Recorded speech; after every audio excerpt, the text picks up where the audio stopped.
મહાદેવ, મારી ચેનલ મમતાઝ મેસમાં તમારું સ્વાગત છે। આજે બનાવશું આપણે ઉલટા વડાપાવ, જેમાં આપણે સૌ પ્રથમ બટેટાને કુકરમાં ચડવા માટે મૂકી દઈશું। 1 ગ્લાસ પાણી નાખીશું।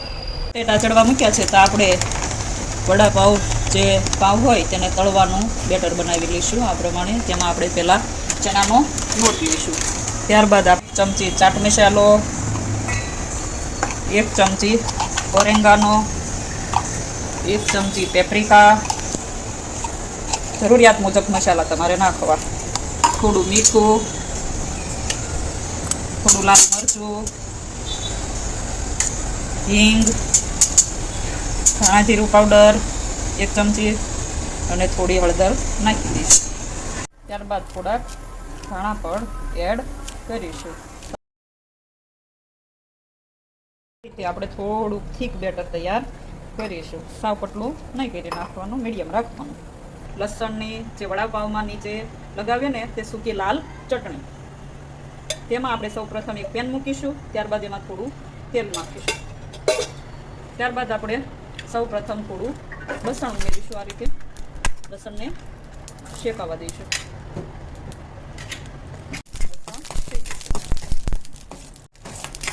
આ રીતે આપણે લસણ શેકીશું। લસણ શેકાઈ જાય એટલે આપણે એમાં શીંગ નાખીશું, થોડા શીંગના દાણા નાખીશું, તેને પણ આ રીતે સાતળીશું। બાદ એમાં આપણે સૂકું નાળિયેર નાખીશું, તેને પણ આ રીતે સાતળીશું। થોડા વ્હાઈટ તલ નાખીશું, તેને પણ થોડો ટાઈમ શેકીશું।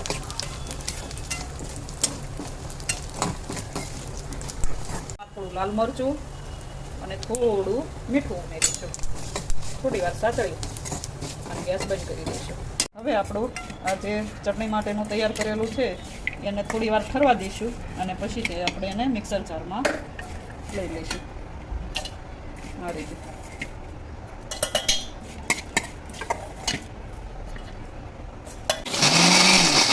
મિક્સરમાં ગ્રાઇન્ડ કરી લઈશું। આપણી સૂકી લાલ ચટણી લસણની તૈયાર છે। હવે આપણે બનાવીશું લીલી ચટણી, જે આપણે સેન્ડવિચ સાથે, વડાપાવ સાથે, કોઈ પણ આપણે કંઈ પણ નવું બનાવવું હોય તો એમાં નીચે લગાવીશું। હવે આપણે પહેલાં થોડા ધાણા નાખીશું, ત્યારબાદ થોડું લીલું લસણ ન ખાતા હોય તે સ્કીપ કરી શકીએ છીએ। ત્યારબાદ આપણે લઈશું લીલા મરચાં, થોડા સ્વાદ અનુસાર નાખવાના। ત્યારબાદ આપણે નાખીશું લીંબુ,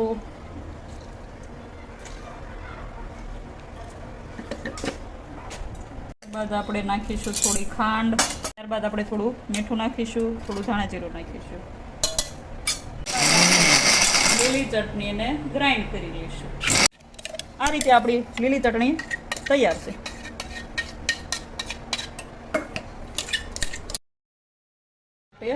જે બાફેલા બટાટા હતા એના વઘાર માટેનું કરીશું। પહેલાં સૌ પ્રથમ થોડું એક પેનમાં તેલ નાખીશું,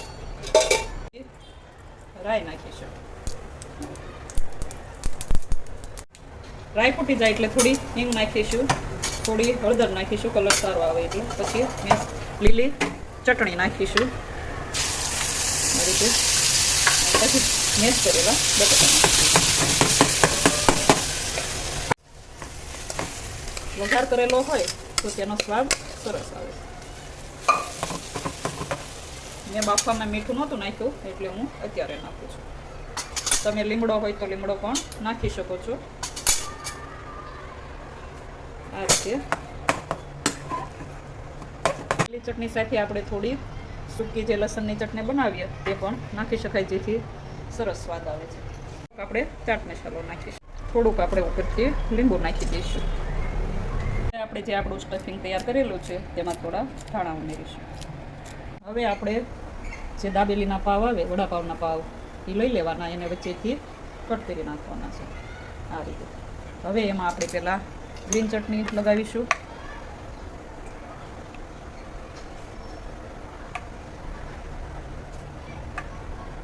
જેવું તીખું ખાતા હોય એ પ્રમાણે લગાવીએ। ત્યારબાદ જે આપણે લસણની સૂકી ચટણી કરી હતી એ લગાવી દઈશું। ત્યારબાદ આપણે જે બટેટાનો સ્ટફિંગ કરેલું છે એને લગાવવાનું। આ રીતે સાદા વડાપાવમાં આપણે વડા મૂકીએ છીએ અને જે આ ઉલટા વડાપાવ આવે તેમાં આપણે આ રીતે સ્ટફિંગને લગાવી દેવાનું હોય.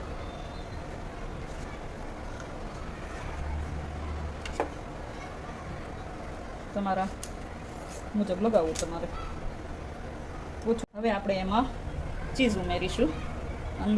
અંદર જેને ન નાખવું હોય તે ઉપરથી નાખશે. હું ઉપર અને અંદર બંને નાખીશ. ઘણાને ન ભાવતું હોય તો સ્કીપ કરવાનું. આ રીતે પછી એને આ રીતે પેક કરી લઈશું. હવે આપણે જે બેટર બનાવ્યું છે તેમાં આપણે એને ડીપ કરીશું. તો કઈ રીતે? આ રીતે એને અંદર ડીપ કરી દેવાનું બધી સાઈડ, એટલે ક્યાંય ખુલ્લું રહે નહીં એ રીતે. પછી એને તળવા માટે પેનમાં જે તેલ મૂક્યું છે તેમાં આપણે મૂકી દઈશું.